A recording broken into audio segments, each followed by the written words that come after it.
Hello and welcome back to the channel, and in this episode we will start with a real banger. Vercel dropped the new agent browser, a headless browser automation CLI for AI agents. So if you are a vibe coder or deal a lot with agentic coding systems like Codex or Claude Code, this one is for you, so stick till the end. If you're new to the channel, my name is Johannes and I do a lot of stuff like MCP, agents and modern software design. So if you're interested in this kind of topic, make sure to hit the subscribe button.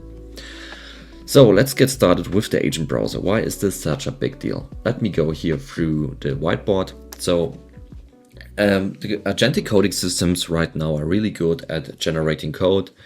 And also they can read code, write code, they can also run CLI commands really good, but they are still isolated. They have not the full feedback there. They can write a test and run it, but what's missing is of course you as a developer. If you are done with the feature development, you would go to the website and then really check it out, the feature.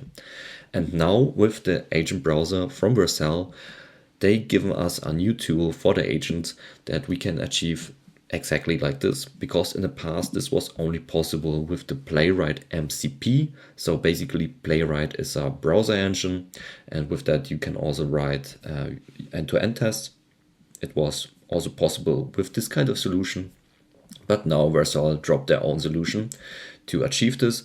So what we can do now is we can give our agent a new tool, the Vercel browser, and from there the agent can visit the website, interact with the elements, clicking a button, fill out stuff, and make a screenshot, make the observability, check if everything works, and if not, could potentially go back to the code base and fix some things. So that's the big deal. So we have now finally this final feedback loop in there that we can leverage. And now let me show you how this works. So first of all, we need to install this new tool globally with npm install -g agent browser. And then it's really easy to start. So the first thing that we need to do is to go to our website. So I use here my side project ai-in-a-shell.com. And so right now we are here. We see this with this feedback. And now we make a snapshot. So from this page, from the DOM, we get an interactive, or how it's called here, accessibility tree. So snapshot -e. And you see what we get back. So this DOM tree is in a really nice way for an agent to interpret and read. So we see here all the links, the buttons, and so on this page. And if we would like now to deal with this kind of link, you see every link or button has on the end here a reference, and we can use this reference, or the agent can use it to interact with it. So from here we write and just agent browser click and then the ref number. So for block it's E26. Done. And here, of course, we need to wait till the new page loads. So I will recheck this multiple times. So therefore, I will pause the video. Okay, it was actually not that long, but you can see now here the snapshot changed and we have only these few items left. So join Discord, read the article, and also then you link to the newest article, Ref 5. And now what we can also do is make a screenshot to really see that we are on this page, and let's call this blog.png. And voila, how cool is that? So the agent can make a screenshot of the website, could interpret this picture, and from there maybe could also check if we have some design issues and so on. So this is really, I'm blown away with the capabilities, and it works so easily and so nice. We will not go through all the commands here. I mean, you can check it out on your own. But what I would like to show you now in the remaining time is the agent mode. And so basically all the commands that we've written, we can also instruct an agent to do. And from there, I've prepared something for you, the agents.md files, or the manual instruction for Codex in this case. And what I have done here is we have defined here the browser testing engine, so I'm equipped with the agent browser. When asked to run a test case, I follow the standard operating procedure.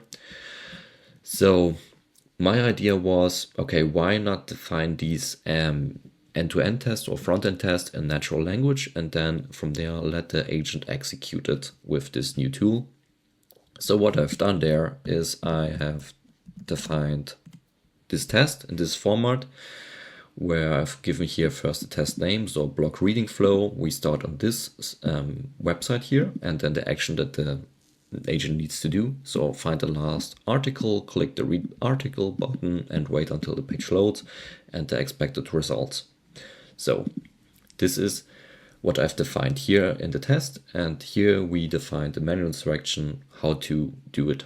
So basically locate the test, set up, extract the URL and the session name, then run the agent browser with these parameters, execution loop. So for all the steps defined in the test, do the interactions, check it again with the snapshot -e, and so on. And then we have the verification part here, so to check the expected results. And beneath there we have the execution route, so always use refs, snapshot first, read snapshot, network idle, so things that we need to do. And here we have the key command reference, so agent browser -help to get all the commands and to look it up, and here the most common used one. So, and this is now the real benefit that I would like to show you, is how we can now execute it. So we have here our agent with the description of the browser testing engine, okay? And now we run codecs, and the only thing we need to do is run test block. From here we see now that the agent read the block, so the test case is now using the agent browser with the session, opening up here our starting URL. We see here the clicking, and then also wait the session block errors. Also making a screenshot here. So let me check here the final output here. Also the block PNG, and the codecs also viewed the image, and from here the final result. Everything worked. Really, really cool. So I will also provide you the agents.dmd, and yeah, if you have any questions regarding this, because I'm working on a more sophisticated solution where I can integrate this in a CI/CD pipeline. If you have any questions, write it here in our AI Builders community, where I will respond to you. And then thank you for watching, and check it out till the next time.